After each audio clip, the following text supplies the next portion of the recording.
La voz de la conciencia. La voz de la conciencia. La Iglesia Cristo es mi roca, de Pedraza, Venezuela, presenta La voz de la conciencia.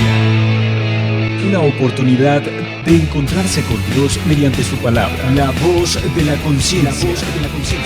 Nos confronta para caminar con Dios. La voz de la conciencia. En directo, desde la Iglesia Cristo es mi roca, en Pedraza, Venezuela. Eres mi único Dios.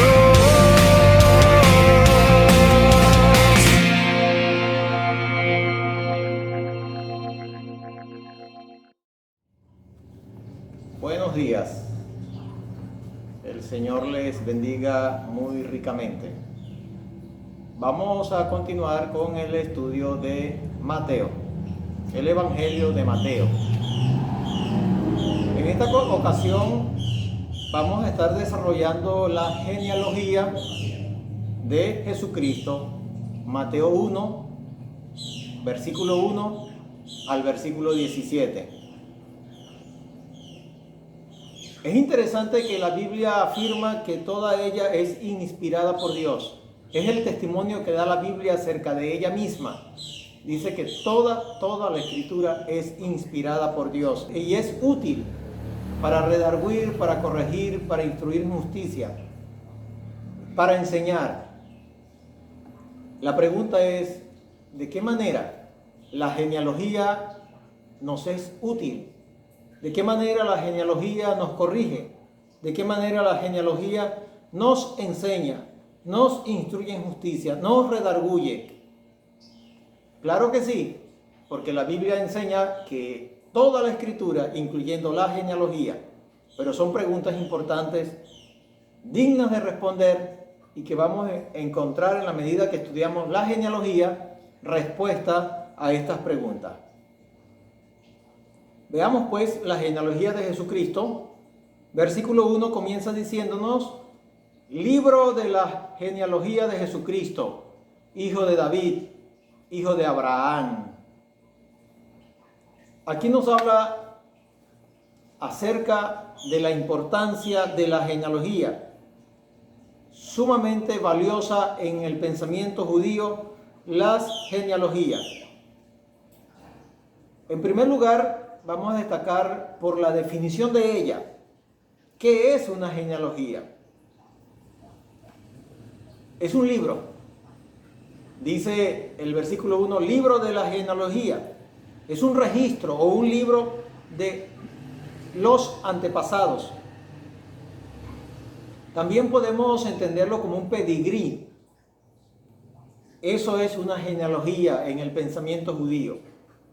Y un pedigrí es un documento que analiza las relaciones genealógicas de un ser vivo para determinar ciertas características fenotípicas.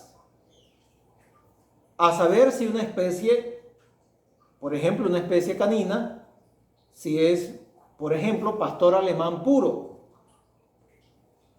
Eso es lo que hace una genealogía, un pedigrí, un documento para demostrar la pureza, en este caso, de la sangre judía y de la descendencia del linaje de David.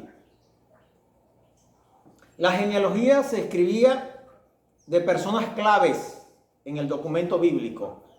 Por tanto, vamos a revisar algunos casos de personas claves en el documento bíblico. Vamos a revisar el libro del Génesis. Yo le invito a usted, si tiene una Biblia, vaya conmigo al Génesis, capítulo 5, versículo 1, dice: este es el libro de las generaciones de Adán. El día en que creó Dios al hombre, a semejanza de Dios lo hizo. Varón y hembra los creó y los bendijo. Y llamó el nombre de ellos Adán, el día en que fueron creados. Y allí continúa la lista de las generaciones o la genealogía. El resto del capítulo va a mencionar la genealogía. Por ejemplo, versículo 3 menciona a su hijo Set. Versículo 6, ¿a quién engendró Set? A Enos, y así sucesivamente. Aquí nos está hablando del primer ser humano, del primer hombre, Adán. Allí entonces hay un registro de sus generaciones, antepasados o genealogía, mejor dicho. Tenemos en el capítulo 10 del Génesis otra genealogía. Capítulo 10, versículo 1. Estas son las generaciones de los hijos de Noé, Sem, Can y Jafet, a quienes nacieron hijos después del diluvio, los sobrevivientes del diluvio. Allí entonces hay una lista, el capítulo 10, leí solamente el versículo 1, pero si usted hace contacto con el resto de los versículos, está el registro de la genealogía. Tenemos también capítulo 11, versículo 27, otro que es clave. Estas son las generaciones de Taré. Taré engendró a Abraham, a Nacor, a Harán, y Harán engendró a Lot. También encontramos acá alguien que es clave, Taré, de la cual desciende Abraham. Repito, las genealogías en las escrituras se registran de personas claves. Algo el Señor nos comunica, muchísimo nos comunica a través de una genealogía. Decíamos que es útil para demostrar la pureza del linaje, o es un pedigrí. Esa es una genealogía. Si alguien dentro del contexto judío o de la cultura judía se mezclaba con sangre extranjera, perdía el derecho a la ciudadanía como judío y como miembro del pueblo de Dios. Los sacerdotes tenían que demostrar su pedigrí, remontándose hasta Aarón, especialmente el sacerdocio aarónico. Y si ese sacerdote decidía casarse, su mujer debía demostrar el linaje aarónico hasta 5 generaciones. Veamos algunos ejemplos del pedigrí, del uso del pedigrí o de la pureza, en este caso con el sacerdocio. Veamos el libro de Esdras. Yo le invito también a ir conmigo en la Sagrada Escritura al libro de Esdras, capítulo 2. Aquí encontramos el uso de la genealogía o el pedigrí. Esdras, junto con varios judíos, habían regresado a la zona de Israel, específicamente a Jerusalén, y llevaba como misión reconstruir el templo y restablecer el culto judío. Capítulo 2, versículo 61. Y de los hijos de los sacerdotes, los hijos de Abaía, los hijos de Cos, los hijos de Barzilai, el cual tomó mujer de los hijos de Barzilai Galadita, y fue llamado por el nombre de ellas. Estos buscaron su registro de genealogía, y no fue hallado, y fueron excluidos del sacerdocio. ¿Se dan cuenta la importancia de la genealogía? Un pedigrí. Había que demostrar que se venía de la línea aarónica hasta Aarón. Y en este caso, los hijos de Abaía, los hijos de Cos y de Barzilai fueron excluidos del culto por no tener pruebas a través de la genealogía de ser puros en cuanto a la línea arónica. Hay ejemplos en la historia. El caso del historiador famoso judío Flavio Josefo. Él, cuando comienza a escribir sus libros, como La Guerra de los Judíos, en el prólogo, en la presentación del libro, él inicia demostrando su pedigrí con los registros públicos, lo que él encontró en los registros públicos, que es de línea judía. El caso de Herodes el Grande, aunque era considerado o él había adquirido su realeza con dinero de los romanos y él se consideraba rey de los judíos lo consideraban impuro porque no demostró que venía de línea judía, no tenía un pedigrí, es decir, su genealogía. Y fue despreciado por los judíos y por tanto él reaccionó quemando los archivos públicos para que nadie pudiese demostrar su pureza. Así como él no era puro, entonces otro judío no podía demostrar su pureza. De allí encontramos la grandeza de los evangelios, tanto Lucas como Mateo, que se conservó el pedigrí de Jesucristo a pesar del saboteo de Herodes hacia los judíos en cuanto a la genealogía. El Sanedrín llevaba el registro, ellos guardaban el registro de las distintas genealogías. ¿Cuál es la lección espiritual? ¿Qué es lo que nos importa en estos momentos? Es verdad que también lo histórico nos importa, nos interesa, pero ¿dónde está la lección? ¿Dónde está la corrección? ¿Dónde está la enseñanza espiritual dentro de la genealogía? Recordemos que una de las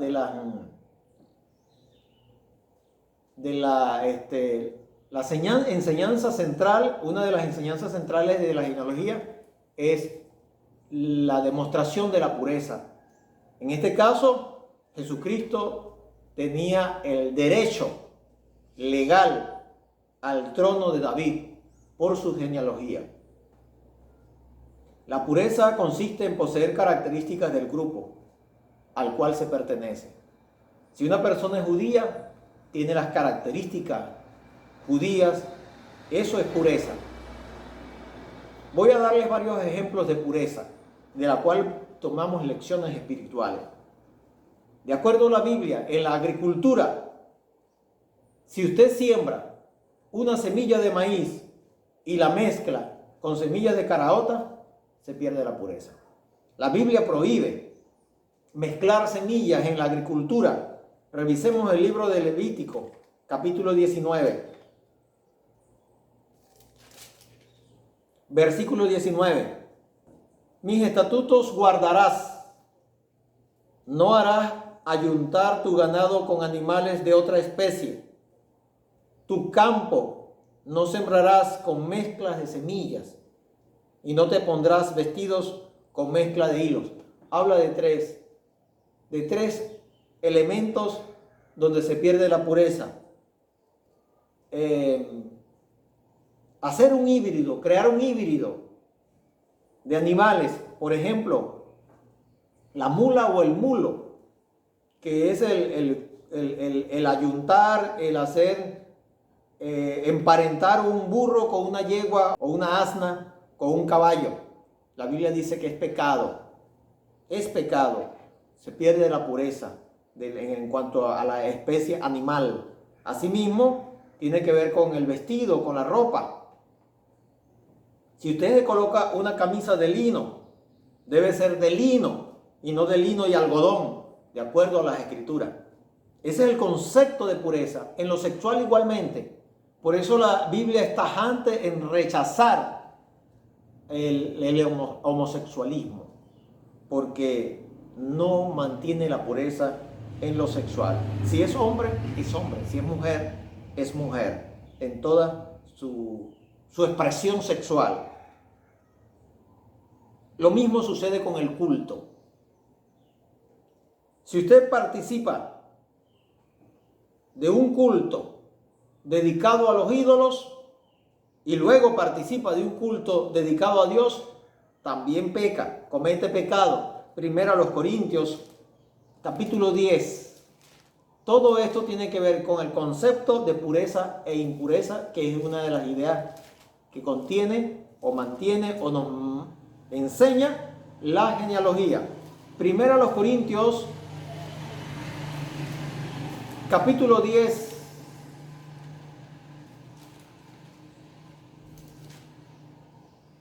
versículos 18 en adelante. Mirad a Israel según la carne. Los que comen de los sacrificios no son partícipes del altar. ¿Qué digo pues? ¿Que el ídolo es algo? ¿O que sea algo lo que se sacrifica a los ídolos? Antes digo que lo que los gentiles sacrifican a los demonios lo sacrifican, y no a Dios. Y no quiero que vosotros os hagáis partícipe con los demonios. No os podéis beber la copa del Señor y la copa de los demonios. Prohibido participar de dos cultos distintos. Es decir, si usted es cristiano, cristiano bíblico, cristiano evangélico, y va a una misa, usted se está contaminando. No mantiene la pureza. Allí hay una serie de lecciones espirituales que nos enseña la Sagrada Escritura en cuanto a la genealogía. Regresamos a Mateo, capítulo 1. Mateo, en el versículo 17, 1:17, hace un resumen prácticamente de la genealogía y la divide en tres partes. Si revisamos nombre por nombre, que en la semana que viene vamos a revisar algunos nombres y extraer las lecciones espirituales que nos dan algunos de estos personajes que el Espíritu Santo guió a Mateo para colocarlo en esta lista de los descendientes por el cual viene nuestro Señor Jesucristo, los antepasados de Jesucristo. Repito, hay lecciones, hay historia, hay periodos de la historia de Israel en esta lista de nombres. Pero nos vamos a centrar básicamente en el versículo 17. El Espíritu Santo, a través de Mateo, nos da una enseñanza aquí. De manera que todas las generaciones, desde Abraham hasta David, son 14. Desde David hasta la deportación de Babilonia, 14. Y desde la deportación de Babilonia hasta Cristo, 14. Por un lado encontramos la teología de los números. Aquí hay una teología de números. La Biblia también nos envía un mensaje a través de los números. Por ejemplo, el número 3 es un número, al igual que el número 7, de algo completo, algo que ya está acabado. Tiene que ver con comienzo, medio y final. El ser humano tenemos tres partes. Mejor dicho, somos un espíritu, tenemos un alma y vivimos en un cuerpo. Ahí están las tres partes. Número 3, presente allí. Lo tenemos en nuestro Dios. ¿Cómo se manifiesta? En tres personas. Lo encontramos en la Escritura, en la bendición arónica. Cuando Dios, nuestro Dios, le dio instrucciones. Voy a revisar números. Si usted me puede acompañar, vamos al libro de Números, capítulo 6. Ahí encontramos la bendición arónica, versículo 24. Jehová te bendiga y te guarde. Jehová haga resplandecer sobre su rostro sobre ti y tenga de ti misericordia. Jehová alce sobre ti su rostro y ponga en ti paz. Encontramos 3 veces la bendición de distintas maneras, pero ahí encontramos 3 veces la bendición del Señor. En Isaías 6 hay una visión que tiene Isaías cuando es llamado y ve serafines sobre el trono de Dios, y en el canto los serafines dicen: Santo, Santo, Santo. 3 veces, no 4, no 2, no 1, 3 veces. El número 3 Es un número, al igual que el 7, que tiene la idea de completo, de algo completo. Aquí encontramos el número 14. También es el número de la plenitud, el doble del 7. Lo encontramos en la genealogía. Mateo, guiado por el Espíritu Santo, divide la genealogía en 3 partes, de 14 generaciones cada parte. Sumándolo, nos da el número 42. Y es el número del nombre de Dios. En el idioma hebreo no existen números como lo tenemos nosotros. Existen letras, pero las letras tienen un valor numérico. Y el 42 es el valor numérico del nombre de Dios. De todas las formas, el Espíritu Santo, a través de esta genealogía, nos dice: Jesús es Dios. Jesucristo es Dios. Él es la plenitud de Dios hecha carne. Es el mensaje que nos envía a través de los números. En estas 3 partes hay lecciones espirituales. La primera parte dice de la genealogía, regresamos al versículo 17, de manera que todas las generaciones, desde Abraham hasta David, son 14. 2 personajes importantes: Abraham, David. ¿Quién fue Abraham? En la fe judía lo conocemos como el padre de la fe. ¿Y quién es David? Sigue todavía en la memoria histórica de Israel, tanto Abraham como David, uno como el padre de la fe y el otro como el monarca más grande que ha tenido la historia de Israel. Cuando gobernó David, Israel alcanzó la gloria política en toda la historia de la nación de Israel. Allí nos está hablando de un periodo importantísimo. Hay una lección espiritual. Los seres humanos fuimos creados a la imagen y semejanza de Dios. Fuimos creados para la grandeza, junto al Señor, para la gloria, junto al Señor, para gobernar, junto al Señor. Y el Señor puso la creación bajo nuestro dominio. Salmos 8 dice algo interesante. Vamos a revisar un momentico. Salmos 8. Dice así el salmista: ¿qué es el hombre para que tengas de él memoria? Y el Hijo del Hombre para que lo visites. Le has hecho poco menor que los ángeles y lo coronaste de gloria. Esa es la idea original de Dios con nosotros los seres humanos. Eso es lo que nos está diciendo la genealogía con la primera parte. Lo coronaste de gloria y de honra. Le hiciste señorear sobre las obras de tus manos.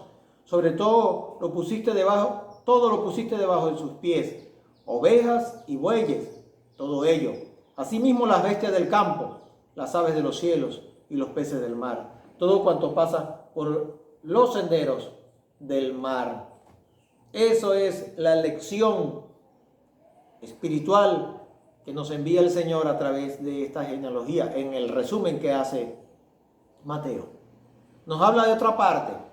Regresamos a Mateo 1:17.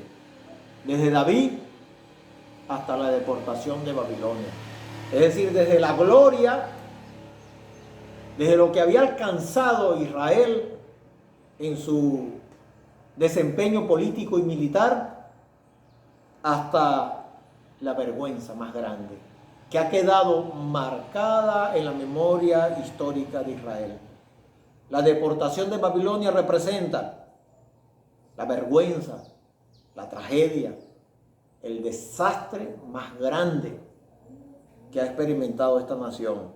¿Cuál es la lección espiritual para usted y para mí? Dios nos creó para la gloria, como lo dice el Salmo 8, pero la perdimos. Perdimos eso. Perdimos la intención original de Dios, hechos a su imagen y semejanza. Por una tragedia produjo es eso, la vergüenza, la culpa, y se llama el pecado. El pecado tocó nuestras vidas. En la historia de Israel fue eso. Los profetas fueron movidos, levantados y constantemente advirtiendo a la nación, y la nación no hizo caso. Hasta que vino la vergüenza. Constantemente Dios le ha estado hablando a su vida. Tal vez usted no ha hecho caso. De dos maneras viene, en dos fuentes se da con respecto al pecado. Uno, porque lo heredamos. Usted y yo nacemos pecadores.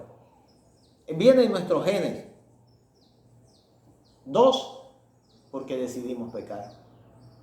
Está el deseo de pecar. Tal vez usted tiene ese fuerte deseo de adulterar. Tiene ese fuerte deseo de ver pornografía. Tiene ese fuerte deseo de mentir. Tiene ese fuerte deseo de cometer distintos tipos de pecado. Tal vez de emborracharse. Tiene ese fuerte deseo. Pero usted al final toma la decisión de hacerlo. Ahí está la tentación que viene de nuestros propios deseos. Pero al final usted y yo tomamos la decisión. Entonces también pecamos por decisión propia. Por eso Dios nos juzga. Por eso Dios nos acusa por la decisión que usted y yo tomamos. De eso nos habla la segunda parte de la genealogía. Encontramos una tercera parte. Versículo 17, la última parte del versículo 17 de Mateo 1. Desde la deportación de Babilonia hasta Cristo. ¿De qué nos habla? Desde la vergüenza, desde la tragedia, que es lo que representa la deportación de Babilonia, a la restauración, al Salvador, que es lo que nos representa Cristo. Cristo vino a eso, a salvarte, a levantarte de tu propia vergüenza, de tu propia culpa. Pero es necesario venir a Él. Y en esta mañana te invito a entregar tu vida a Cristo. Venir a Él. Levántate desde donde has caído. Tal vez ya eres un cristiano, lavado por la sangre de Cristo.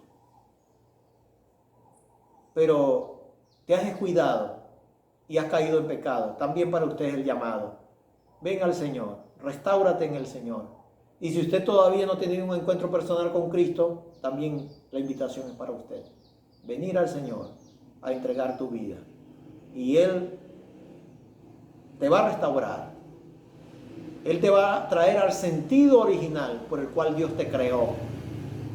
Te invito a que inclines tu rostro y hagamos esta oración. Padre Santo, ven a mi vida. Reconozco que soy un pecador, que estoy en bancarrota espiritual. Te necesito. He estado en vergüenza, he experimentado la más grande tragedia en mi vida. No le hallo sentido a mi vida. Pero gracias porque tu Hijo Jesús abrió su brazo en una cruz. Y hoy puedo venir a ti. En Cristo Jesús. Amén. Si usted hoy hizo esa oración y tomó la decisión de seguir a Cristo, la Biblia te asegura que tus pecados te son perdonados. Te recomiendo buscar un ejemplar de la Biblia y leerla todos los días. Y orar a Dios todos los días. Y tener contacto con otros creyentes. Reunirte con otros creyentes. Dios te bendiga.